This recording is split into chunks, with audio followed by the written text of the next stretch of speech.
Assalamualaikum teman-teman. Hari ini kita akan membuat seblak mie instan. Seblak mie instan ini rasanya enak dan buatnya juga mudah. Langsung aja ya cara buatnya. Di sini aku punya satu bungkus mie instan. Merek apa saja bebas ya. Lebih enak menggunakan mie kuah. Kemudian satu butir telur, daun sawi, kemudian sosis, dan juga pilus untuk taburannya. Kemudian ini aku ada ceker ungkep yang aku beli di warung, 2000 dapat 3. Kemudian untuk bumbu halusnya kita pakai 1 siung bawang putih, 4 siung bawang merah. Kalau bawang merahnya besar cukup 2 siung aja. Kemudian cabai sesuai selera kepedasan dan 1 ruas jari kencur ya, itu aku kencurnya dibagi 2. Nah, ini sudah aku haluskan. Sekarang kita panaskan sedikit minyak.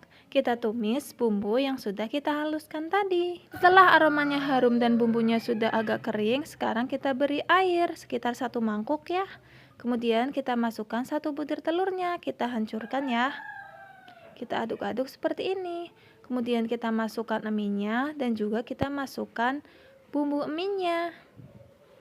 Kita aduk rata, kemudian kita masukkan topping sesuai selera. Di sini aku pakai saus ceker dan juga sawi hijau, tapi sawi hijaunya kita masukin terakhiran ya. Nah, setelah seperti ini kita tes rasa, ternyata masih kurang gurih, jadi aku tambahin masako. Aku nggak pakai garam lagi karena setelah ditambahkan masako pun rasanya sudah pas. Sekarang kita masukkan sawi hijaunya. Kita masak sampai sawinya layu ya. Nah, ini aku tambahkan bon cabe soalnya masih kurang pedas teman-teman. Kalian juga boleh tambahin sesuai selera ya. Sekarang kita masak sampai matang. Setelah semuanya matang sempurna, sudah bisa kita angkat. Ini dia teman-teman hasilnya. Ini rasanya beneran enak banget. Pokoknya kalian harus cobain resep ini ya. Perpaduan mie instan dan bumbu seblaknya itu bener-bener enak. Sekarang kita beri taburan topping pilusnya ya.